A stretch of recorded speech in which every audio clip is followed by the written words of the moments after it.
After my car accident, my son and his wife coldly declared right from my hospital bed, "We won't take care of you. Our vacation is more important." I just smiled, hired a professional caregiver, and the same day, I stopped the $6,000 monthly payments they'd been receiving for years. A few hours later, my phone exploded. 87 missed calls from them. They had no idea the real consequences were only beginning. Before continuing, subscribe to the channel and write in the comments what time it is in your region right now. My name is Ruben Curtis. I'm 67 years old and I live in Phoenix, Arizona. Spent 40 years building a chain of auto repair shops from nothing. Sold them 3 years ago for $2,100,000. Now I restore classic cars in my garage. Always believed that family meant everything. Turns out I was catastrophically wrong about that. My son James wasn't always the man he is today. I remember when he was 7, running to meet me every evening when I came home from the shop, grease still under my fingernails. He'd ask me about every car I'd fixed that day, eyes wide with genuine interest. We'd sit in the garage together on weekends, and I'd teach him how an engine breathes, how every part has its purpose. He was curious, kind, eager to learn. That changed 3 years ago when he met Jennifer. Don't get me wrong, she's beautiful. Blonde hair, always perfectly styled, designer clothes, smile that could sell ice to someone living in Alaska. But underneath that polished exterior, there's something calculating, cold. I saw it the first time James brought her to Sunday dinner, the way her eyes swept over my modest apartment, the slight downturn of her lips when she realized I'd downsized from the house, the way she steered every conversation toward money, properties, investments. James works as a sales manager at an auto dealership, pulls in $4,200 a month, decent salary. But Jennifer came from nothing, and now she wants everything. Within 6 months of their marriage, they started hinting. The apartment they were renting was too small. Wouldn't it be wonderful to raise a family in a real house? Didn't I have that 4-bedroom place in the Arcadia neighborhood? I made my first mistake. Then I signed the house over to James. $680,000 worth of real estate. Just handed it to him. Told myself I was helping my son get established, giving him the foundation I never had at his age. I moved into a 2-bedroom apartment in Paradise Valley. Smaller, quieter, but it suited me fine. Had room for my tools and my current project. A 1967 Mustang that needed everything. That wasn't enough, apparently. 6 months after they moved in, James called. They were struggling with expenses, he said. The house had costs he hadn't anticipated. Could I help out just temporarily? I started sending them $6,000 every month. Told myself it was temporary. That was 3 years ago. The payments never stopped. Jennifer quit her job as a receptionist 2 months after the money started flowing. No point working when father-in-law was covering everything, right? She joined a yoga studio, started having bi-weekly spa appointments, filled the house with furniture that cost more than my first car. James said nothing, just accepted it all like he'd won some kind of lottery. I saw my granddaughter Lindsay more than I saw her parents. She'd call me every week, want to come over and help with the Mustang. Sweet kid, 12 years old, smart as a whip. She'd hand me tools and ask questions about the restoration process, reminding me so much of her father at that age. Through her, I heard about the expensive vacations, the new SUV. I'd bought them last year for $45,000. The designer handbags Jennifer collected like trophies. But they were family, and family helps each other, right? The accident happened on a Tuesday morning. I was driving to the parts store thinking about the carburetor rebuild waiting in my garage. The light was green. I saw the other truck too late. A blur of metal and screeching tires. A drunk driver running a red light at 40 miles per hour. My car spun 3 times before slamming into a light pole. I woke up in Banner Good Samaritan Medical Center with pain radiating through my entire right side. 3 broken ribs, concussion, severely damaged left leg. The doctor said I was lucky to be alive.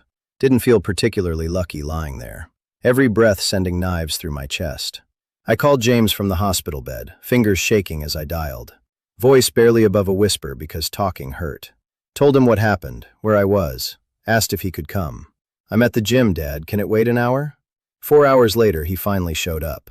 Jennifer was with him, yoga pants and a tank top like they'd been interrupted during some casual afternoon activity. No flowers, no concern in their eyes. James stood at the foot of the bed, hands in his pockets, looking uncomfortable. Jennifer stayed near the door, checking her phone every 30 seconds. "How are you feeling?" James asked. The question automatic, empty like I was hit by a truck, I said. Because I was hit by a truck. Jennifer looked up from her phone, irritation crossing her face like I'd inconvenienced her. "Well, the important thing is you're okay. They're taking care of you here." Doctor says I'll need help for a few weeks, I said, watching their faces. Recovery, physical therapy, getting around. I was hoping, Ruben. Jennifer cut me off, her voice sharp and cold. We can't take care of you. We're leaving for Hawaii in a week. Everything's already paid for. The resort, the excursions, all of it. We've been planning this for months. I stared at her. I was in a car accident. We understand that, she said, crossing her arms. But our vacation can't be more important than your recovery. You'll be fine here. They have nurses, professionals.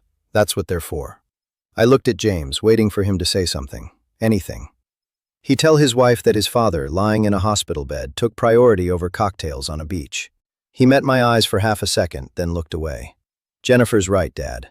We can't cancel now, but you're in good hands here. The room felt colder suddenly, despite the warm Arizona sun streaming through the window. I looked at these two people, my son and his wife, and saw them clearly for the first time. Not family, not the people I'd sacrificed for, supported, believed in. Just two strangers who saw me as nothing more than a monthly deposit. Jennifer was already heading toward the door. We should go. We still need to pack. Feel better, Ruben. James hesitated, guilt flickering across his face for a moment. Then he followed his wife out, leaving me alone in that sterile room with the steady beep of monitors and the hollow ache of betrayal settling somewhere deeper than my broken ribs. I lay there for a long time after they left, staring at the ceiling tiles. Every breath hurt. Every movement sent pain shooting through my side, and I thought about $6,000 a month for 3 years, about a house I'd given away, about a car I'd bought them, about all the years I'd spent working my fingers to the bone, building something, believing that family meant sacrifice and loyalty. They couldn't spare 1 week, not 1 week, to help the man who'd given them everything. Something shifted in me then, lying in that hospital bed, something cold and clear and absolutely certain. The hospital nights were the worst. Pain medication turned my thoughts fuzzy, but memories came through sharp and clear, like watching old movies I couldn't turn off. I remember James at 16 coming to me in tears because he'd wrecked my truck. Not totaled it, just a dented fender from backing into a pole. He'd been terrified. I'd be furious. I'd hugged him, told him trucks were replaceable, sons weren't. We'd fixed it together in the garage, spent a whole Saturday with tools and primer and paint, turning a mistake into a lesson about responsibility and forgiveness. When did that kid disappear? When did my son become someone who could look at his injured father and choose a vacation? I thought about the house. 3 years ago, Jennifer had cooked dinner for me, a whole elaborate spread, smiled warmly and said how grateful they were, how they'd take such good care of the place. James had gripped my hand, eyes sincere, promised he'd make me proud. I'd felt good driving away that night. Felt like I'd done the right thing as a father. The memory tasted bitter now.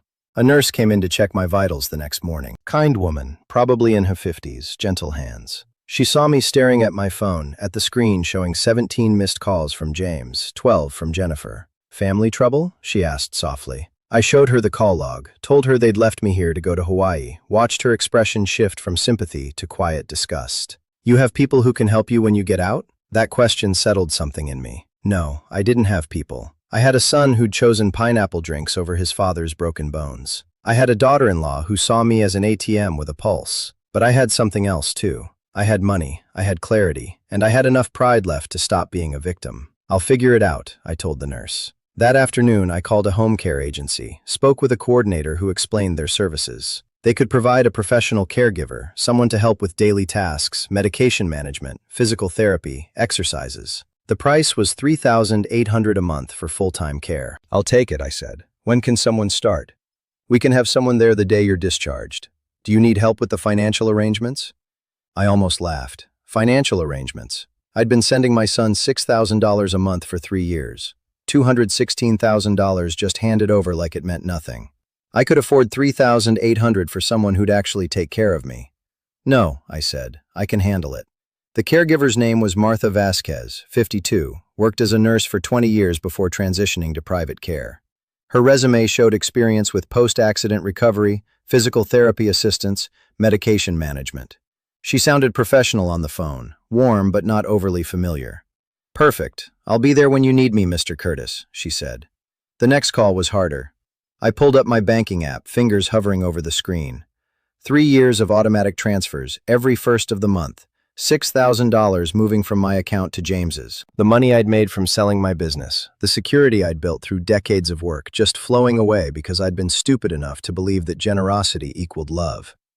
I canceled the automatic transfer. Then I went into the settings and blocked any future transactions to James's account.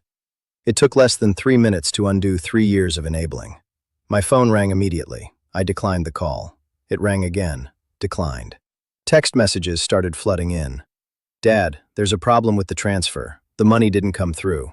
Dad, call me. This isn't funny. We have bills. I turned off notifications and set my phone face down on the hospital tray. Let them panic. Let them feel what it's like when someone you count on suddenly isn't there anymore. I thought about Jennifer's face in this room, the cold calculation in her eyes. The way she'd said, "Your vacation can't be more important than our recovery." Like she was explaining something obvious to a child. No apology, no regret, just irritation that I'd had the audacity to get hit by a car during their vacation window. I thought about James standing there, silent, weak, letting his wife speak for both of them. The son I'd raised to stand up for what's right, to be loyal, to understand that family meant sacrifice. All those lessons, all those years, and he couldn't even tell his wife to shut her mouth and show some basic human decency. The phone kept buzzing against the tray. I could imagine them at home at my old house, staring at their bank account in disbelief. Where was the money? This had to be a mistake. Dad would fix it. Dad always fixed everything. Not this time. Days passed in a blur of physical therapy, pain medication, and doctors checking my progress. The ribs would heal in 6 weeks. The leg needed 8 weeks minimum, possibly 12. The concussion symptoms were already improving. I'd be fine, the doctors assured me. Just needed time and proper care. Martha came to visit me 2 days before discharge. Wanted to meet her client and discuss the care plan. Practical woman, no nonsense, but kind. We talked about my apartment layout, what modifications might be needed, the physical therapy schedule. She asked about family support. There isn't any, I said simply. She didn't press, just nodded. Then we'll make sure you have everything you need. On the day of discharge, the nurse gave me my belongings and discharge paperwork. My phone showed 143 missed calls, 87 of them from Jennifer alone. The voicemails had progressed from confused to angry to desperate. I deleted them all without listening.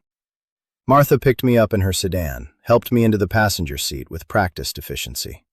As we pulled away from the hospital, I saw James's SUV in the parking lot, the $45,000 vehicle I'd bought them. He was probably inside looking for me. Too late. Where to? Martha asked.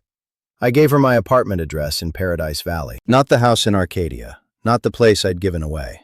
My home. As we drove through Phoenix traffic, sun blazing overhead, I felt something unfamiliar settling in my chest. Not anger exactly, something colder, more focused.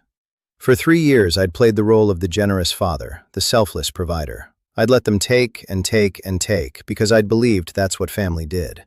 But they'd shown me their truth in that hospital room. They'd chosen vacation over crisis, comfort over compassion. They'd drawn the line, established the boundaries of their love, and those boundaries came with a price tag of $6,000 a month. Fine, let them live with their choice. Martha glanced over at me. You okay, Mr. Curtis? I looked out the window at the familiar Phoenix streets, at the city where I'd built my business from nothing, where I'd raised my son, where I'd apparently learned nothing about the difference between generosity and being used. I'm better than okay, I said, and surprisingly, it was true. The next morning, I woke to the sound of my phone vibrating on the nightstand, still set to silent, still receiving calls I had no intention of answering. Through the bedroom window, Phoenix sunshine painted everything gold. Martha was already in the kitchen, coffee brewing, the smell drifting through my apartment. I checked the screen. 23 new calls overnight, 15 from James, 8 from Jennifer. Also 3 emails and 12 text messages. The desperation was almost palpable through the digital screen. I deleted them all without reading and hobbled to the bathroom using the walker Martha had set up. My reflection looked rough, gray stubble, shadows under my eyes, but something else too. Something harder, more alert, like I'd been sleepwalking for 3 years and finally woken up. Coffee's ready when you are, Martha called from the kitchen. Over breakfast, she went through my medication schedule, physical therapy, exercises, dietary recommendations. Professional, thorough, exactly what I was paying for. $3,800 a month, and she actually showed up. What a concept. You have any plans for today? She asked, clearing the plates. Rest, mostly doctor's orders. She nodded, satisfied. What I didn't tell her was that I'd be resting while watching my bank account very carefully, watching to see exactly when James and Jennifer discovered their monthly allowance had permanently evaporated. The call came at 2:17 that afternoon. James, I let it ring. When it stopped, another call came immediately. Jennifer, I declined that one too. Then text messages started flooding in. One after another, the phone buzzing like an angry wasp. Dad, please pick up. We need to talk about the money. There's been some kind of error with the transfer. This isn't funny anymore. Our bills are due. The house payment alone is $2,100. I almost laughed at that one. House payment. There was no mortgage on that house. I'd owned it outright when I signed it over to James. What they called a house payment was utilities, property taxes, insurance, maintenance, the cost of living in a $680,000 property they'd done nothing to earn. Martha noticed me staring at my phone. Everything all right? Just family drama, I said. Nothing I need to deal with right now. She accepted that without pressing. Good boundaries. That woman knew when to ask questions and when to mind her business. That evening, I pulled up my banking app and looked at the numbers. My business sale had netted me $2,100,000 after taxes. Over 3 years, I'd given James and Jennifer $216,000 in monthly payments. Another $45,000 for their SUV, probably another $15,000 in various emergencies and unexpected expenses over the years. Call it $280,000 total. For what? So they could live like royalty while treating me like an ATM. So my son could stand silent while his wife dismissed my injuries as an inconvenience. The next morning, Jennifer showed up at my apartment. Martha answered the intercom. I'm here to see Reuben, Jennifer's voice came through, sharp with barely controlled frustration. Mr. Curtis is resting and not receiving visitors, Martha replied calmly. I'm his daughter-in-law. This is family business. Mr. Curtis gave specific instructions about visitors. I'm sorry. I listened from the living room, smiling despite the pain in my ribs. 3 years of financing her lifestyle, and now she couldn't even get past my door. This is ridiculous, Jennifer's voice rose. Reuben, I know you can hear me. We need to talk. Martha's response was measured, professional. If you don't leave, I'll need to call building security.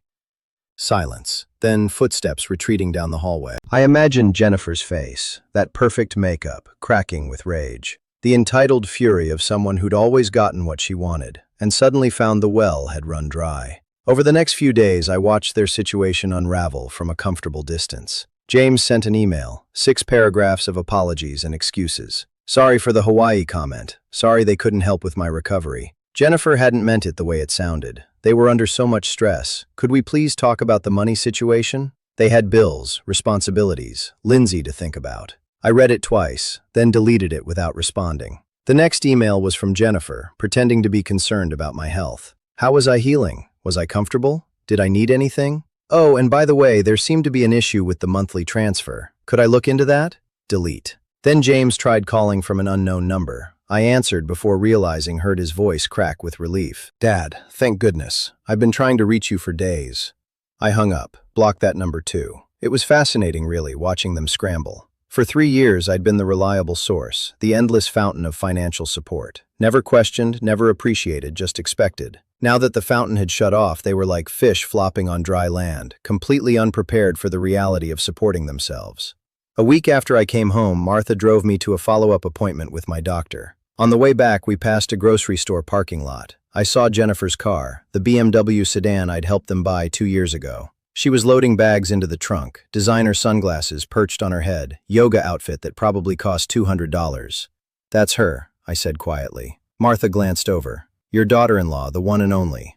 Jennifer looked stressed, movements jerky and irritated. She slammed the trunk harder than necessary, climbed into the driver's seat, sat there for a moment with her hands on the wheel. Even from a distance, I could see the tension in her shoulders. Good. Want me to stop? Martha asked. No, keep driving. That night, Lindsay called. My granddaughter, the only one in that family worth a conversation. Grandpa, are you okay? Mom said you were in an accident. I'm fine, sweetheart. Healing up nicely. Can I come visit? I miss you. I hesitated. Lindsay was innocent in all this, caught between her parents' greed and my justified withdrawal. Let me talk to Martha about scheduling something. How are you doing? Okay, I guess. Mom and Dad have been fighting a lot about money and stuff. Mom keeps saying it's your fault, but I don't understand why. My fault. Of course, Jennifer would frame it that way. Poor Jennifer and James, victims of the cruel father who dared to stop funding their lifestyle. Don't worry about that, Lindsay. Adult stuff. Nothing for you to worry about. Okay. I love you, Grandpa. Love you too, sweetheart. After she hung up, I sat in the quiet apartment thinking. James and Jennifer were panicking, scrambling, making mistakes. They'd canceled their Hawaii trip, losing the $4,200 deposit. Their bank account showed $1,240, nowhere near enough to cover their monthly expenses. The car payment alone was $680, insurance another $320, utilities, internet, phones, food, all the costs of the life they'd built on my dime. They were drowning, and I was watching from the shore with a life preserver I had absolutely no intention of throwing. Martha brought me evening medication and noticed my expression. "You look almost happy." "Just enjoying some peace and quiet," I said. But she was right. For the first time in years, I felt something close to satisfaction. Not happiness exactly, but the cold clarity of knowing I was done being used. Done being the silent financier of my own disrespect. James and Jennifer had made their choice in that hospital room. They'd chosen vacations over family, comfort over compassion. Now they could live with the consequences, and I was just getting started. 2 weeks into my recovery, my ribs still ached with every breath, but my mind had never been sharper. I'd spent the time thinking, planning, remembering every conversation with James over the past 3 years, every interaction with Jennifer.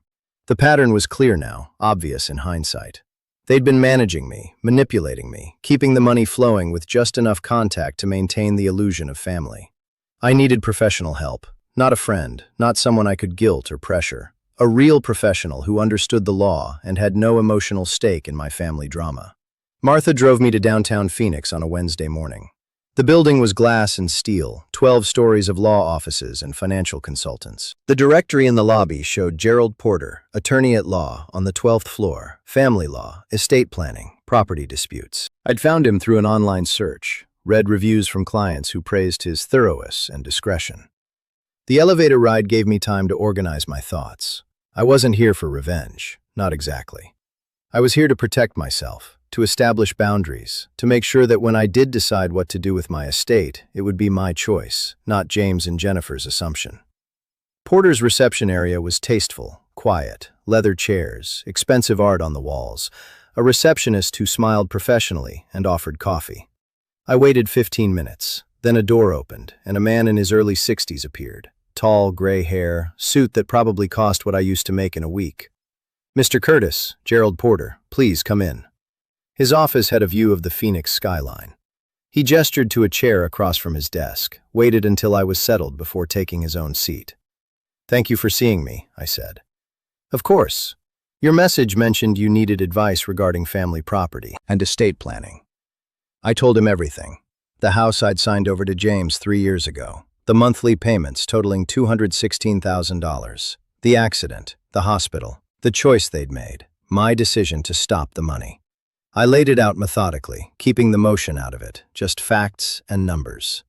Porter took notes, occasionally asking clarifying questions. When I finished, he sat back, tapping his pen against his legal pad. "The house is in your son's name?" "Yes. Full transfer of title 3 years ago." "And the monthly payments, were they documented as loans?" "No." "Gifts?" "I never asked for repayment." He nodded slowly. "That complicates things. Legally, the house is his. The money you gave him, those were gifts. You can't force him to return either." I'd expected that, still stung to hear it confirmed. "So, I have no recourse."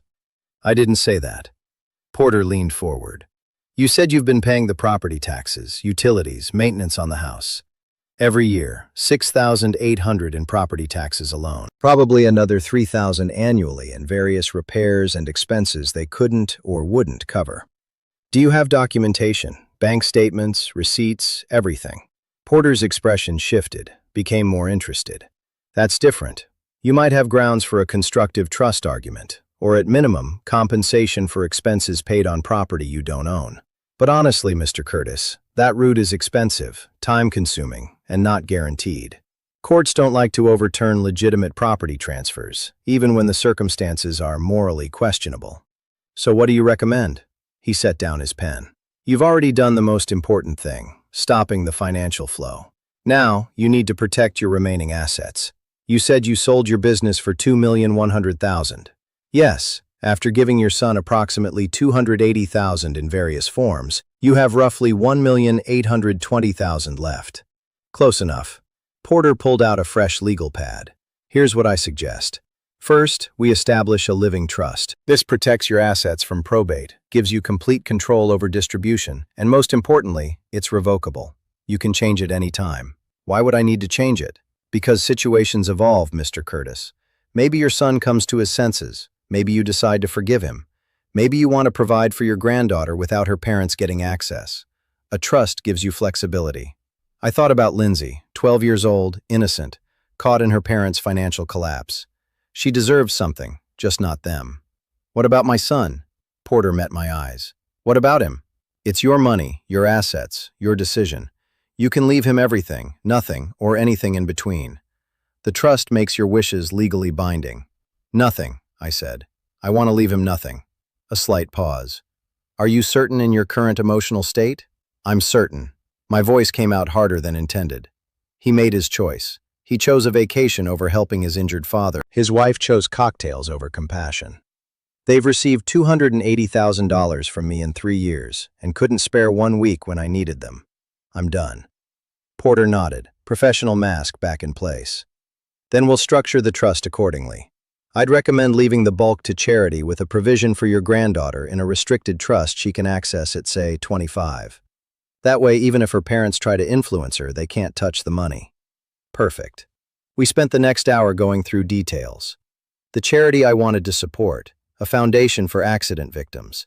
The amount for Lindsay, 15% of my estate in a trust she'd received when she turned 25.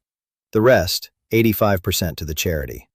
James and Jennifer would get exactly what they'd earned. Nothing. This will take about a week to draft, Porter said. Then we'll need you to come back to sign, have it notarized, make it official. The fee for this service is $8,500. I didn't hesitate.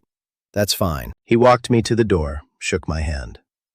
Mr. Curtis, I've been doing this a long time.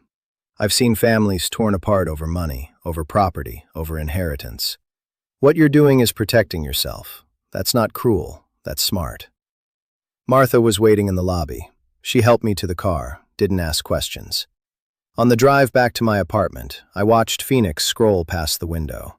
The city where I'd built my business, raised my son, apparently failed as a father in some fundamental way. But I hadn't failed. I'd been generous, supportive, loving. James and Jennifer had failed. They'd failed the basic test of family, being there when it mattered. Back home, I settled into my recliner with a heating pad for my ribs.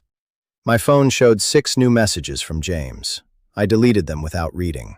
Whatever he wanted to say, whatever excuses or justifications he'd constructed, I didn't need to hear them. The paperwork would be ready in a week. 1 week until my new estate plan became official. 1 week until James and Jennifer discovered that their future inheritance had vanished like their monthly payments. I imagined their faces when they found out. The shock, the outrage, the desperate scrambling. Jennifer would blame James. James would blame me. Neither would accept responsibility for their own choices. Martha brought me lunch, noticed my slight smile. Good meeting with the lawyer. Very productive, I said. She didn't press, just left me to eat in peace. Smart woman, understood boundaries, respected privacy. Everything my family had failed to learn. That evening, my phone rang. Unknown number. Against my better judgment, I answered. Reuben, please don't hang up. James's voice strained, desperate. We need to talk about what? The money, the situation, everything. Can we please just meet, have a conversation? I'll come to you wherever you want. No, Dad. Please, Jennifer and I, we made a mistake. We see that now. We should have been there for you. We're sorry. Sorry. Such a small word for such a massive betrayal. Sorry didn't erase choosing Hawaii over my hospital bed. Sorry. Didn't refund the $280,000 they'd spent like water. You're sorry because the money stopped, I said. Not because you hurt me. That's not true. Goodbye, James. I hung up, blocked that number too. Outside my window, the Phoenix sunset painted the sky orange and purple. Beautiful, indifferent. The city didn't care about my family drama, my pain, my plans. It just kept existing, moving forward. Same as always, I thought about my new estate plan, about the surprise waiting for James and Jennifer. They thought I was weak, that I'd eventually cave, that family obligation would override my pride. They didn't understand what they'd created in that hospital room. They'd wanted me to understand my place in their lives. Financier, not father. A TM, not family. Fine, I understood perfectly now. And understanding, I was realizing, was the first step toward making them understand something too. Actions have consequences. Choices have costs. And the father they'd dismissed as a convenient source of income had more fight left than they'd ever imagined. The trust would be ready in a week. After that, well, we'd see how James and Jennifer handled discovering their inheritance had gone to strangers and their daughter. I smiled, settling deeper into my chair. My ribs hurt, my leg throbbed, but my conscience was clear. Let them panic, let them scramble, let them finally understand what it felt like when the person you counted on decided you weren't worth the effort. 3 weeks after my meeting with Porter, my physical recovery was progressing nicely. The ribs had stopped screaming with every breath, reduced to a dull ache. My leg was stronger, the walker replaced by a cane. Martha had me doing physical therapy exercises twice daily, building back muscle and mobility. My body was healing.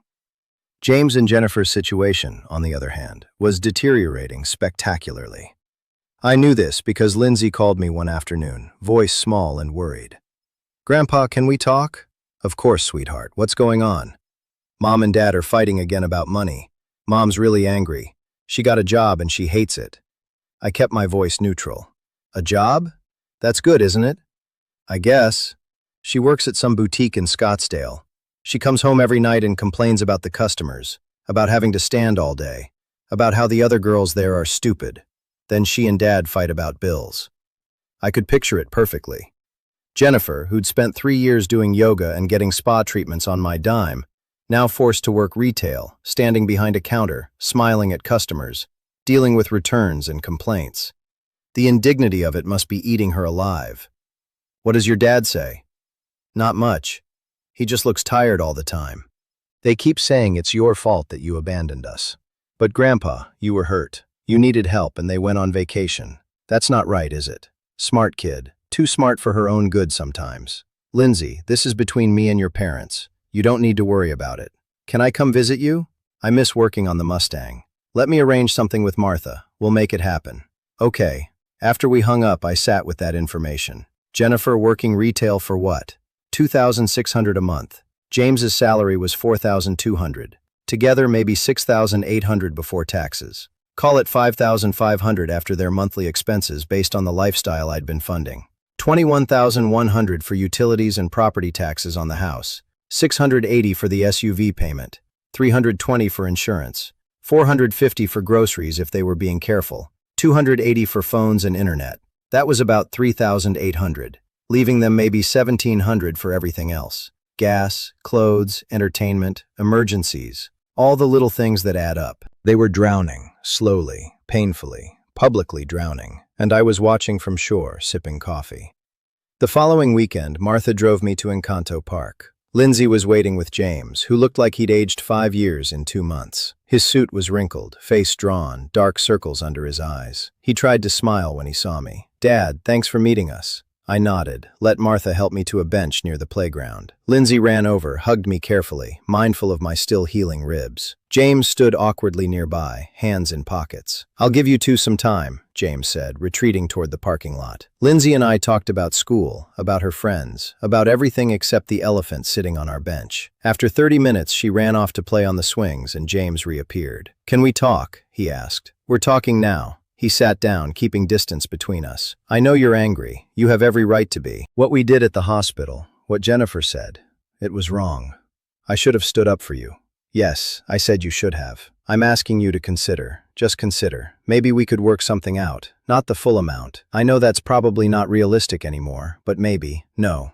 Dad, please. We're barely making it. Jennifer's working retail and she's miserable. We borrowed $3,000 from my friend Mike just to cover April's bills. We're behind on everything. The property taxes are due in 3 months. $6,800 and we don't have it." I looked at him. Really looked at him. My son, who I'd raised to be strong, independent, honest, now reduced to begging for money in a public park. Part of me wanted to feel sorry for him. The rest of me remembered lying in a hospital bed, every breath agony, listening to his wife prioritize margaritas over my recovery. "Lindsay always welcomes a visit with her grandfather," I said. "Do you have a problem with that?" His face went from hopeful to confused to frustrated in 3 seconds. "What? No, of course not. But that's not what I'm talking about. I'm talking about—" "I know what you're talking about, James. The answer is no. You made your choice. Live with it." I stood up, waved to Martha that I was ready to leave. James grabbed my arm gently but desperately. "Dad, please. We're family." I looked down at his hand on my arm, then met his eyes. Family shows up when it matters. Family doesn't choose vacation over crisis. You want to talk about family? Call me when you understand what that word actually means. I pulled free and walked toward Martha's car, leaning on my cane. Behind me, I heard James say something, voice thick with frustration. Or maybe tears, but I didn't turn around. Lindsay waved goodbye, blissfully, unaware of the tension. In the car, Martha glanced at me. "That looked intense." "Just family business," I said.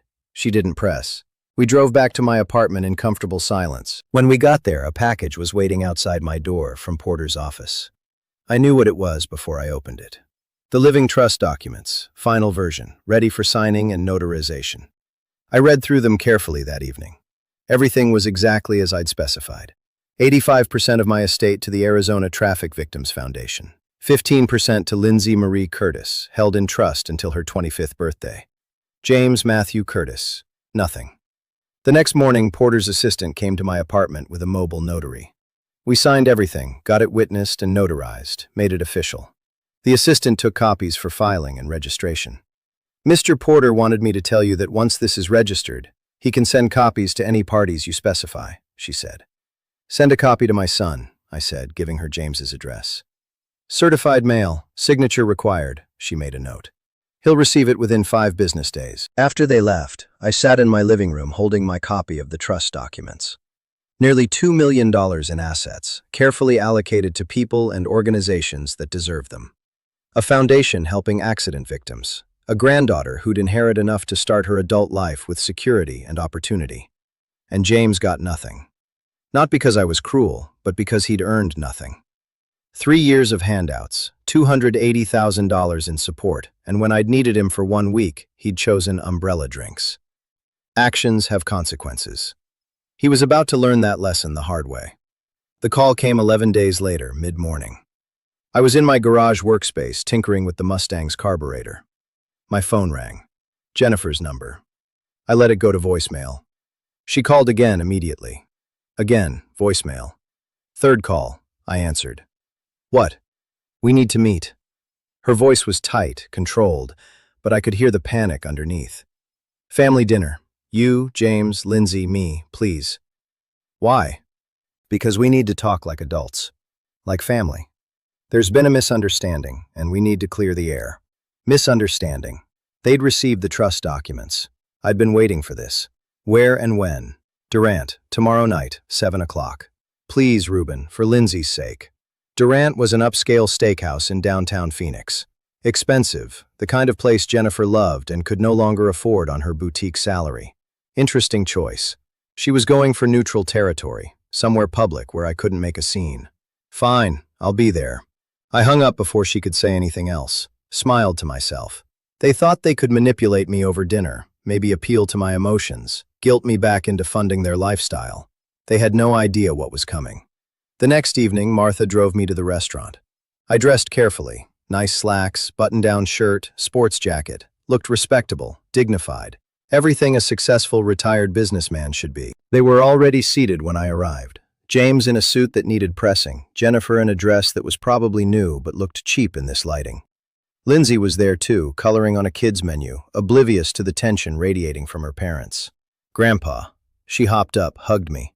I hugged her back, then let Martha help me into the booth across from James and Jennifer. "Thank you for coming," Jennifer said, smile bright and fake as cubic zirconia. "We've missed you so much, haven't we, James?" James nodded, not meeting my eyes. "Yeah, Dad, it's good to see you." The waiter came, took drink orders. I asked for iced tea. James and Jennifer both ordered water. No wine, no cocktails. Couldn't afford it anymore, apparently. How are you feeling? Jennifer asked, still playing the concerned daughter-in-law role.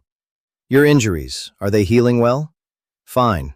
That's wonderful. We were so worried about you. I know things got off to a rough start after your accident, and we felt terrible about that, haven't we, James? Another nod from James. The man looked like he wanted to be anywhere else. Jennifer continued, smile never wavering. The thing is, Reuben, we've had some time to think about family, about what's important, and we realized that we made mistakes, real mistakes. We should have been there for you. We should have canceled Hawaii, should have helped with your recovery. We see that now. I sipped my tea, said nothing. So, we wanted to apologize sincerely, and hope that maybe we could move forward, start fresh, be the family we should have been all along. The waiter returned. I ordered the ripetide, medium rare. Lindsay got chicken fingers. James and Jennifer both ordered the cheapest items on the menu. A house salad for Jennifer, pasta for James. Watching them economize was almost painful. After the waiter left, Jennifer leaned forward, dropping the cheerful act slightly. Reuben, we got your letter from your lawyer, the trust documents. There it was, the real reason for this dinner. Did you? That has to be a mistake, some kind of error. You can't actually intend to leave James out of your estate entirely. I cut into my steak, took a bite. Perfect, no mistake. Her face went pale, smile finally cracking. That's not fair. We're your family. James is your son. You can't just cut him out because of one argument. One argument? I set down my knife and fork, looked at her directly. Is that what you call it? I was in a hospital bed with broken ribs, a concussion, and a damaged leg. I asked for help. You told me your vacation was more important. That wasn't an argument, Jennifer. That was a choice. James finally spoke up. Dad, please, can we talk about this reasonably? Maybe we could work something out, some kind of arrangement. Arrangement? I almost laughed. You mean like the arrangement where I gave you a $680,000 house? Or the arrangement where I sent you $6,000 every month for 3 years? Or the arrangement where I bought you a $45,000 SUV? Which arrangement are you referring to, James? Lindsay looked up from her coloring, sensing the tension. Jennifer put on a bright smile for her. Honey, why don't you go to the bathroom and wash your hands before dinner? After Lindsay left, Jennifer's mask dropped completely. Her voice went cold, sharp. This is about money. You're trying to manipulate us. I'm protecting my assets, I said calmly. Something I should have done 3 years ago. We're not asking for everything, James said, desperation creeping into his voice. Just maybe we could talk about some kind of support. We're struggling, Dad. Really struggling. Jennifer's working retail. We borrowed money from friends. We're behind on bills. The house alone. The house I gave you, I interrupted. The house that's in your name, that you own free and clear, that you could sell tomorrow if you needed to. It's our home, Jennifer said. Where we're raising your granddaughter. Then I suggest you figure out how to afford it, because I'm done subsidizing your lifestyle. I reached into my jacket pocket, pulled out a folded piece of paper, the trust summary Porter had prepared. I slid it across the table. This is how my estate will be distributed. 85% to the Arizona Traffic Victims Foundation. 15% to Lindsay in a trust she'll receive when she turns 25. 0% to James.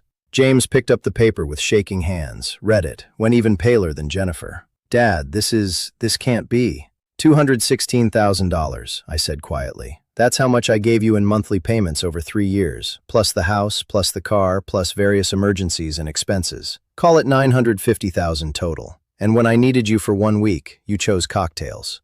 We made a mistake. Jennifer's voice rose, then dropped when nearby diners glanced over. One mistake and you're punishing us forever. I'm not punishing you. I'm just not rewarding you anymore. There's a difference. I stood up, left 3 $20 bills on the table for my meal, and Lindsay's.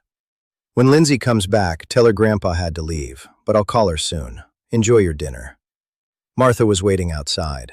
As we drove away, I looked back through the restaurant window. James had his head in his hands. Jennifer was staring at the trust summary, face twisted with rage and disbelief. They thought they could manipulate me, guilt me, appeal to my sense of family obligation. They hadn't understood that family goes both ways, that loyalty requires reciprocity, that you can't demand support from someone you abandoned when they needed you. In the car, Martha glanced at me. Went well, better than expected, I said, and it was true.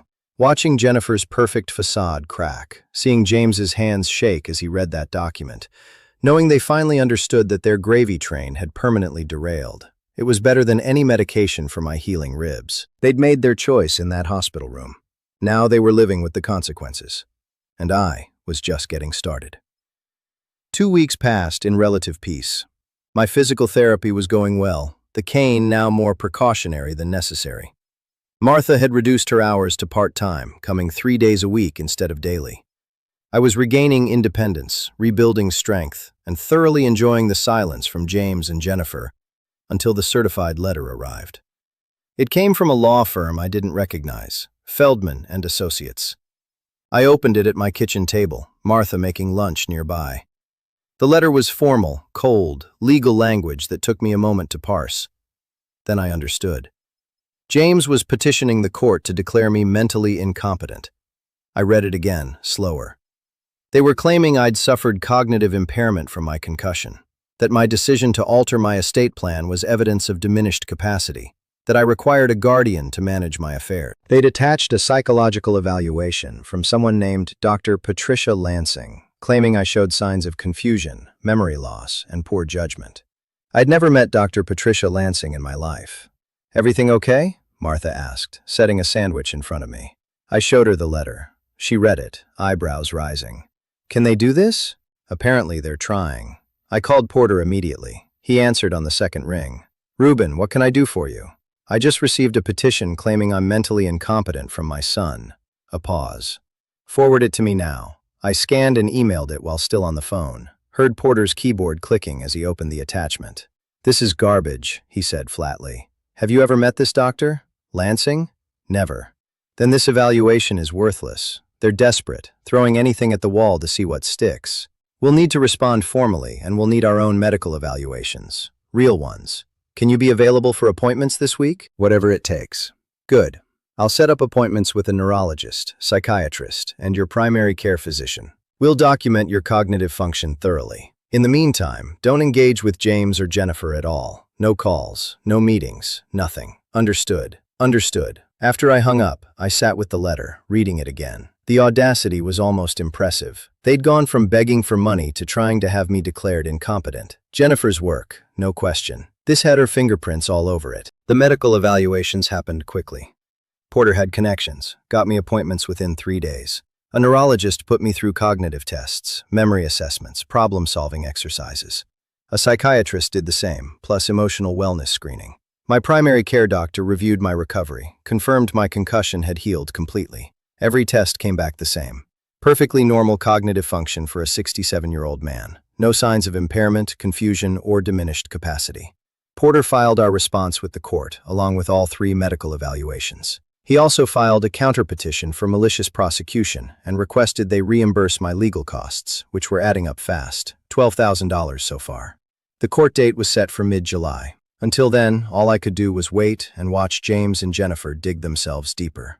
2 days before the hearing, they showed up at my apartment. I was in the garage working on the Mustang's transmission when Martha buzzed the intercom. "Mr. Curtis, your son and daughter-in-law are here. They're insisting on seeing you." I wiped my hands on a rag. "Let them in. 15 minutes, no more." Martha met them at the door, made it clear they had limited time. I stayed in the living room, standing, not offering them seats. James looked worse than at the restaurant. Thinner, dark circles under his eyes, suit rumpled. Jennifer was immaculate as always, but her expression was pure ice. "Dad, we need to talk," James started. "You have 12 minutes left." Jennifer stepped forward. "This lawsuit, it's not what you think. We're trying to help you." I laughed, couldn't help it. "Help me by declaring me incompetent." "You're making irrational decisions," she said. "Cutting your son out of your will, refusing to help your own family. These aren't the actions of someone thinking clearly." "No," I said calmly. "These are the actions of someone who learned his family only valued him as a bank account.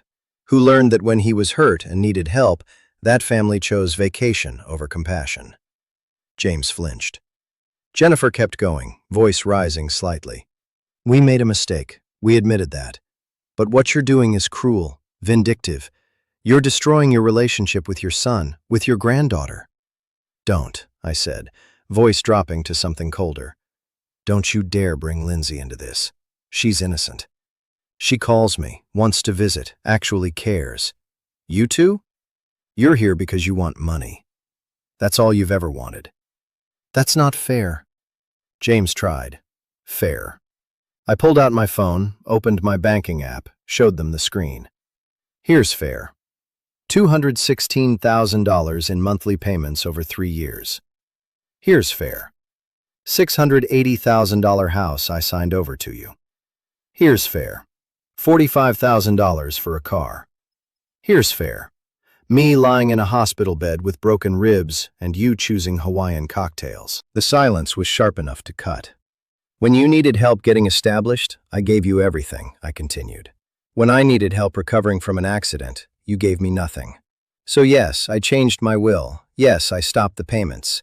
And yes, I'm perfectly sane and competent to make those decisions. Jennifer's mask cracked completely. This lawsuit is happening whether you like it or not. We have evidence. We have a doctor's evaluation. You have a fraudulent evaluation from a doctor I've never met. I said, I have 3 legitimate evaluations from board-certified specialists confirming I'm perfectly healthy. So please, Jennifer, take this to court. I'm looking forward to it. Her face went white, then red. James grabbed her arm before she could say whatever was building behind her clenched jaw. We should go, he muttered. You have 2 minutes left, I said. But yes, you should go. At the door, James turned back. Dad, I'm sorry. I really am. But we're desperate. We need help. Then get jobs. Budget. Sell the house if you have to.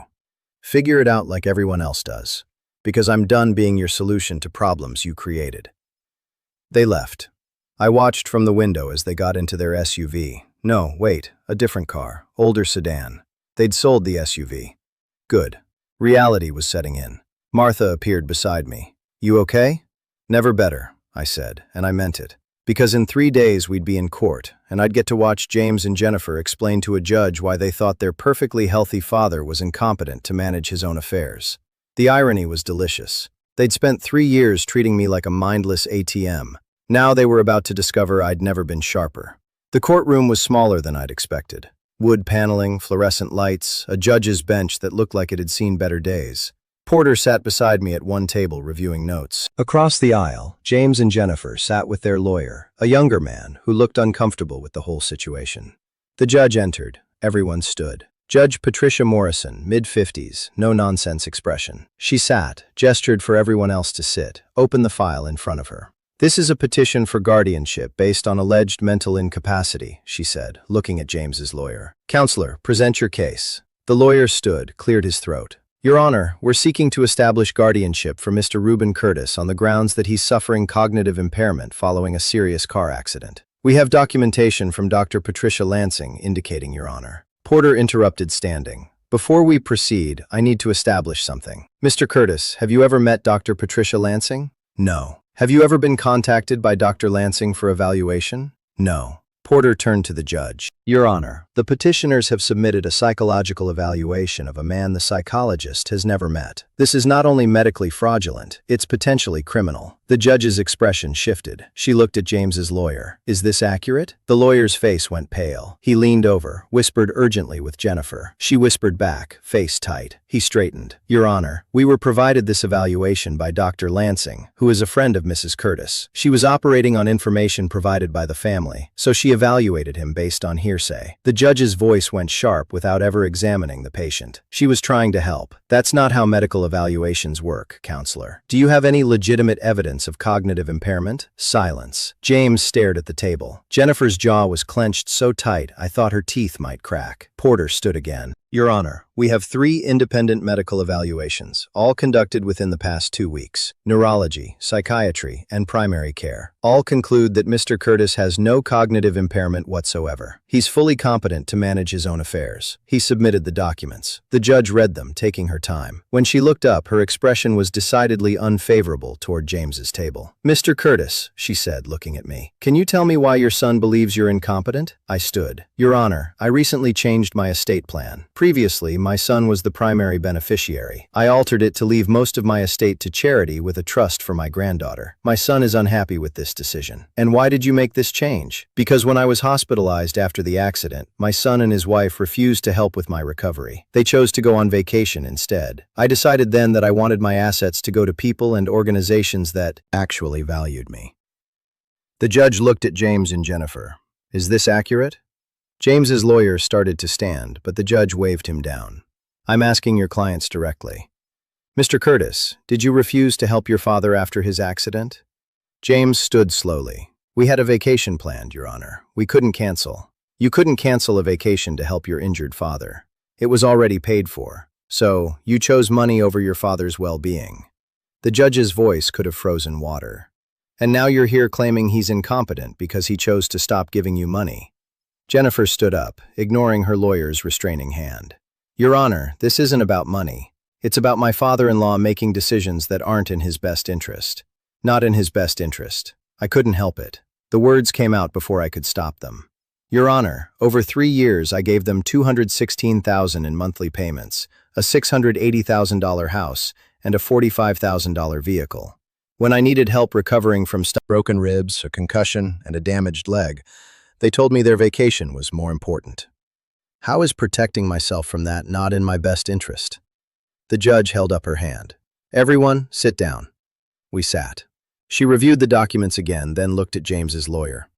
This petition is denied. Mr. Curtis is clearly competent. Furthermore, I'm ordering the petitioners to reimburse Mr. Curtis's legal costs in defending against this frivolous lawsuit. $12,000 payable within 60 days. The lawyer tried one more time.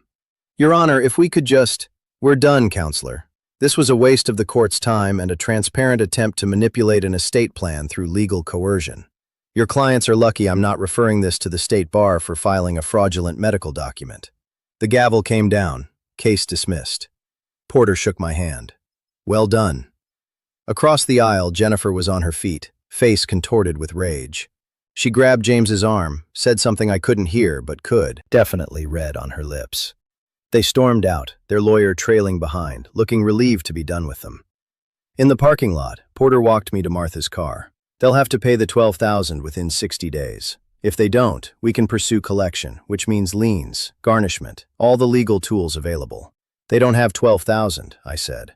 I know, that's what makes this particularly satisfying.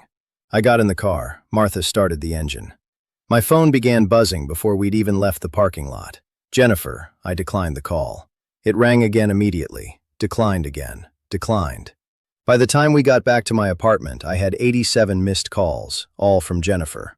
I listened to the voicemails, watching the progression from barely controlled anger to complete fury.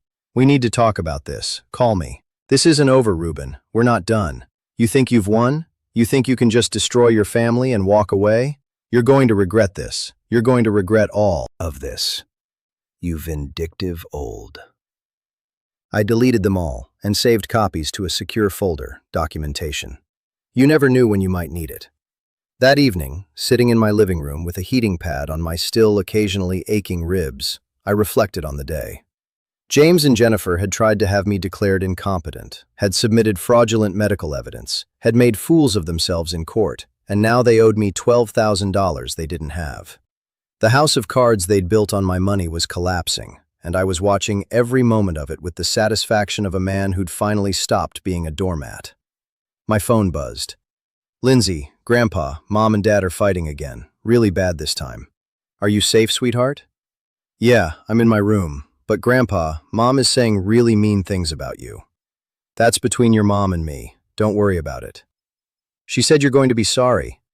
What does that mean? I looked out my window at the Phoenix sunset, thinking about Jennifer's rage, James's desperation, and the $12,000 they now owed me. It means your mom is very angry right now, but she'll calm down. Everything will be okay. I hoped that was true. But looking at those 87 missed calls, listening to Jennifer's voice progress from controlled to unhinged, I had a feeling this wasn't over. The difference was this time I was ready for whatever came next. The weeks that followed the court hearing were quieter than I expected. No calls from James or Jennifer, no surprise visits, just silence, which somehow felt more ominous than their previous harassment. Porter kept me updated. They hadn't paid the $12,000. The 60-day deadline was approaching, and their financial situation was apparently deteriorating rapidly. Through legal channels, Porter had learned they'd accumulated additional debts trying to maintain their lifestyle. Credit cards, personal loans, borrowed money from friends. The total was nearing $28,000. They're drowning, Porter said during one of our phone calls. And they're making it worse by refusing to adjust. I thought about that. James and Jennifer, so accustomed to living on my money, couldn't accept their new reality. They kept spending, kept borrowing, kept hoping I'd cave and restore their allowance. They hadn't learned a thing. Early autumn brought news through Lindsay. She called one afternoon, voice small and worried. Grandpa, Mom and Dad sold the car. The nice one. Now we have this old Toyota and Mom hates it. She says it's embarrassing. How are you doing, sweetheart? I'm okay, but Mom got fired from her job. She yelled at a customer and the manager fired her right there. Now she's home all the time and she's really angry. I kept my voice calm. And your dad? He asked his boss for more money, but they said no. He's been looking really tired. They fight every night about bills. Grandpa, is it true that you're not giving them money anymore? Yes, that's true. Mom says it's your fault they're struggling, but Dad said something different the other day. He said it's his fault for taking advantage of you. They had a big fight about that. Interesting. James was starting to understand. Maybe there was hope for him after all. Lindsay, none of this is your fault, okay? Your parents are working through some adult problems. You just focus on school and being 12 years old. Okay, Grandpa. Can I come visit soon? I miss the Mustang. Soon, I promise. 2 weeks later, Porter called with news. They've defaulted on the property taxes. $6,800 due last month, unpaid. The county has started the delinquency process. How long until they lose the house? If they don't pay within 90 days, the county can initiate foreclosure proceedings. We could potentially purchase the tax lien, which would give us leverage. But no, I said immediately. I don't want the house. Let the county handle it. Are you sure? This could be. I'm sure. This isn't about the house, Gerald. It never was. What I wanted was for James to understand that actions have consequences, that you can't build a life on someone else's generosity and then abandon them when they need help. The house was just a symbol of everything that had gone wrong between us. 3 days later, James called. I almost didn't answer, but something made me pick up. Dad. His voice sounded hollow. Can we meet, please? Just you and me? Where? Anywhere you want. I just need to talk to you. We met at a coffee shop in Scottsdale, neutral territory. Martha drove me, waited outside. James was already there when I arrived, sitting in a corner booth, looking like he'd aged a decade since the court hearing. His suit was wrinkled, face gaunt, hands shaking slightly as he held his coffee cup. I sat down across from him, said nothing. Let him start. I'm selling the house, he said quietly. Jennifer filed for divorce 2 days ago. She took Lindsay has temporary custody. Says she didn't sign up for poverty. He laughed, a bitter sound. She's right. She signed up for your money, not for me. James, no, let me finish. He looked up, met my eyes. You were right about everything. We used you. I used you. Took your money, took your house, took your generosity, and when you needed us, we chose a vacation. I chose a vacation over my father lying in a hospital bed. Silence. In the background, the coffee shop's ambient noise continued, oblivious to the reckoning happening in this corner booth. I don't know when it happened, James continued. When I stopped being your son and started being Jennifer's accessory, when I stopped working for things and started expecting them. But somewhere along the way, I lost myself, and I lost you. Why are you telling me this now? Because I need you to know I understand. What you did, cutting us off, changing the will, all of it. You were right. We deserved it. I deserved it. He paused, swallowed hard. I'm not asking for money. I'm not asking for forgiveness. I just needed to tell you that I finally get it. I studied my son, saw the exhaustion, the genuine remorse, the broken pride. This was the lesson he needed to learn, that respect can't be bought, that love requires reciprocity, that being family means showing up when it matters. What are you going to do? Sell the house, pay off the debts, start over. I've got about $31,000 in debts total between the court costs, property taxes, and everything else. The house should sell for around $665,000. After debts, I'll have enough to buy a small apartment and save the rest. Actually, live within my means for once. And Lindsay? His face crumpled slightly. Jennifer has temporary custody, but I'm fighting for joint. I want to be part of my daughter's life, even if I couldn't be part of yours. I sipped my coffee, thinking James had hit rock bottom. The question was whether he'd actually learned from it, or was just performing remorse to get back in my good graces. I'm not changing the will, I said. Not yet. Maybe not ever.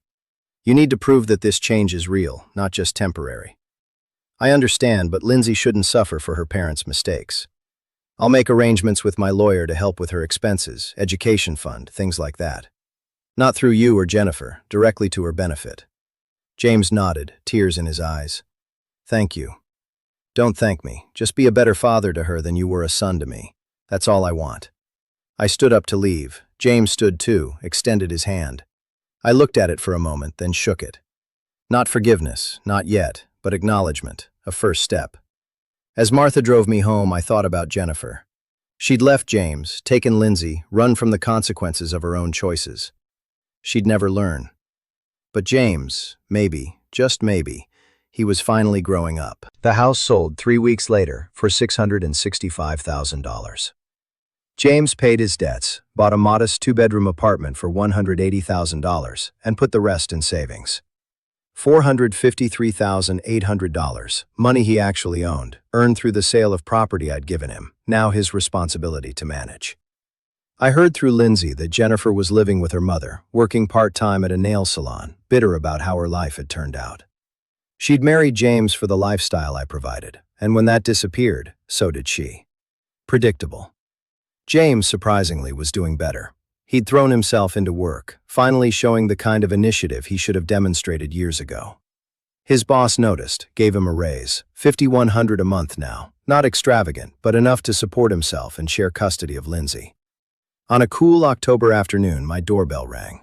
Martha answered, came back with a surprised expression. It's James, and Lindsay's with him. I'd been working on the Mustang in the garage. I came out, wiping my hands on a rag. James stood in my living room, Lindsay beside him, both looking nervous. Grandpa. Lindsay ran to me, hugged me carefully.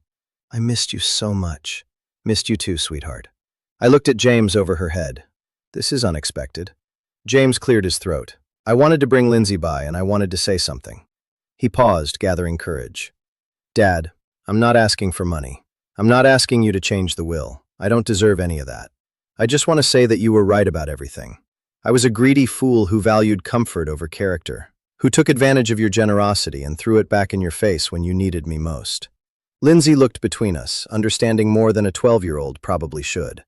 I've been thinking about what you said at the coffee shop, James continued.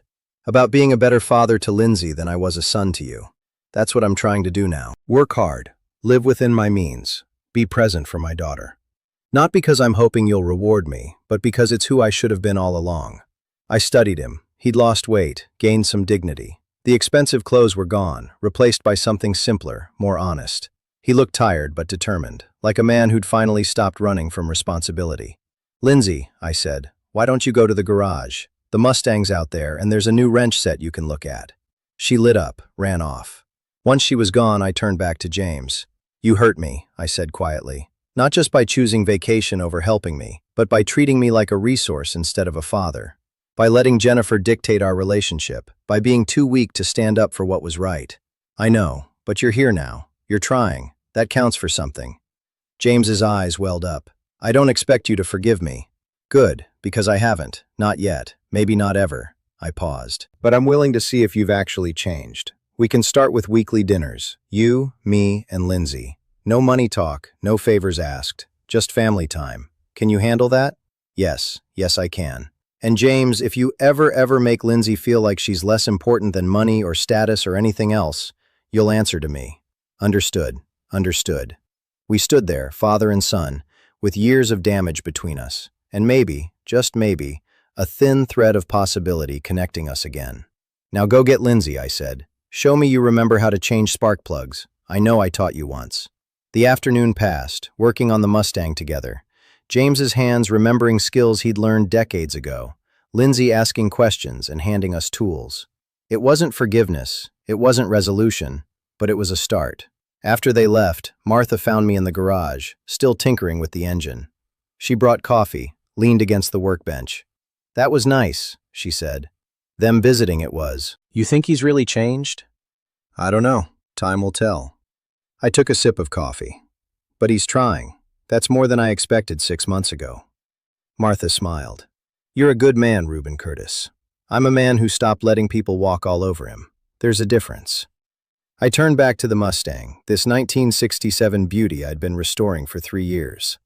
All this time I'd been fixing this car while my relationship with my son fell apart. Now the car was nearly done, and my relationship with James was getting its first real repair work in years. I adjusted the carburetor one more time, checked the connections, then climbed into the driver's seat, turned the key. The engine caught immediately, roared to life with that perfect throaty sound that only a classic V8 can make. Powerful, clean, exactly right.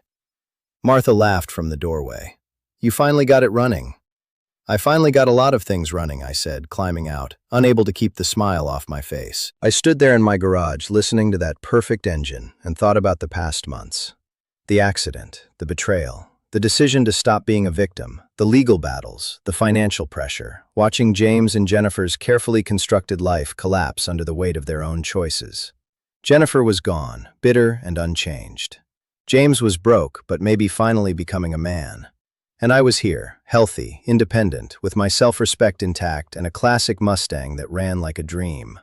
"You know, Martha," I said, "sometimes the best revenge isn't about destroying someone. It's about letting them see exactly what they threw away and making sure they understand they'll never get it back on the old terms."